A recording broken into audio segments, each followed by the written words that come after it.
important challenge have been capacity, national capacity, being able to absorb the kind of support and assistance that we've received from the international community, from our partners.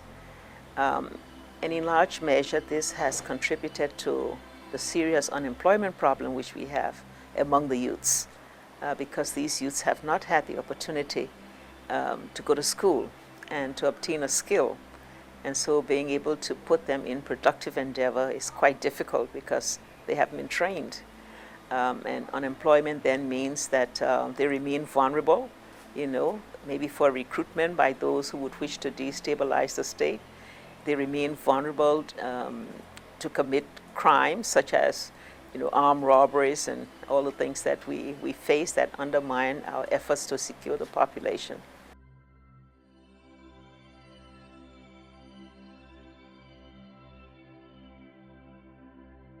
So from there, I was able to join the people. When I joined the people that came Casado. So for the past 14 years war, at that time, I was in the first grade. So just imagine from that time, from 1991, from 1990 up to now, the present movement in Mano, it's 14 years. I achieved nothing.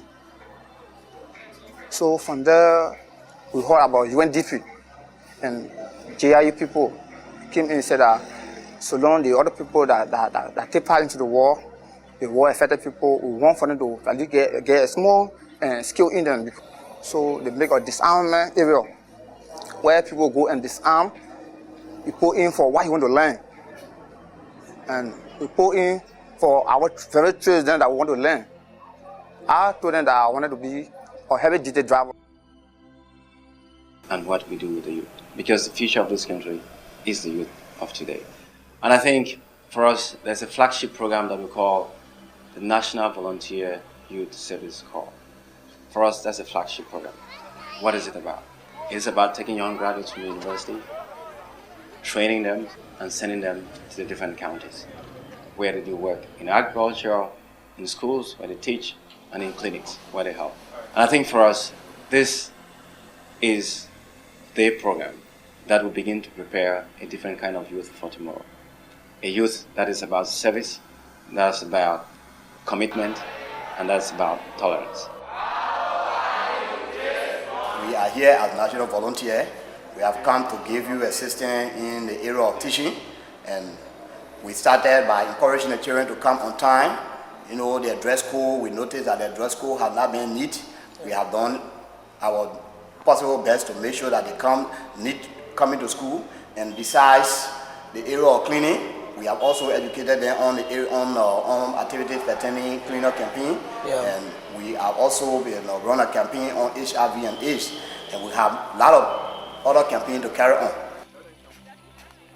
Yeah, the program has helped me to understand the process of reconciliation.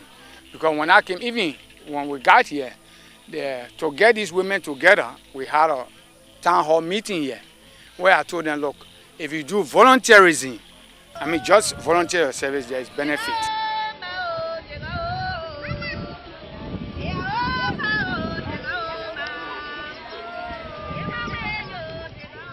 There's 11 formal ex-combatants working for us as part of this program. So UNDP had paid half their salary and we paid half, but now we took them onto our payroll the 1st of May when the program was over. We're delighted with them. We treat them the same as any other employee. Then there's the work that we do to try to support economic revitalisation. And I've got a particular passion for pushing agriculture, because it seems to me that in a country like this, it's crazy to be importing most of one's food. It has to be more cost effective to be growing it here in Liberia. So I think there's a lot to be done to support the smallholders to have effective and efficient agriculture.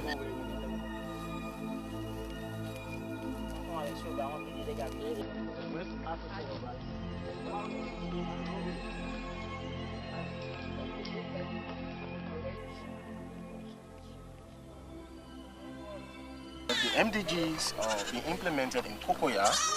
A lot of people will feel that there will be a lot of urban rural migration. People will then leave from the urban area and come to the rural area because we have these facilities. Has done a lot, and primarily now we are focusing on having an improved variety and in the area of agriculture so that people can have surplus, because one of the problems is that the people here, they are farmers. They do small scale farming, but the yields are so poor, they have low yield, and then they don't have enough to eat. There are a good number of projects in which the EPA and the UNDP have partnered.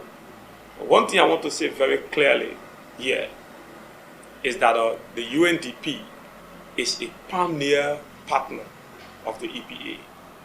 The UNDP is the longest UN system partner. I'm very, very happy for what UNDP has done in this particular district. UNDP came again with a loan, and they said that they want to help the women by giving them a loan. And we had 60 women from the beginning who benefited from that loan. And beside the loan again, they came again to help the women. They said, okay, we are getting the money, but we don't have no skill and we're not educated.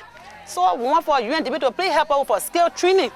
That's why UNDP brought the skill training and said, at least we don't go to school, but at least when we learn how to do something for ourselves, it will benefit us. So they came again and they brought the skill training, which 50 women were for that skill training. The skill training, UNDP supported it.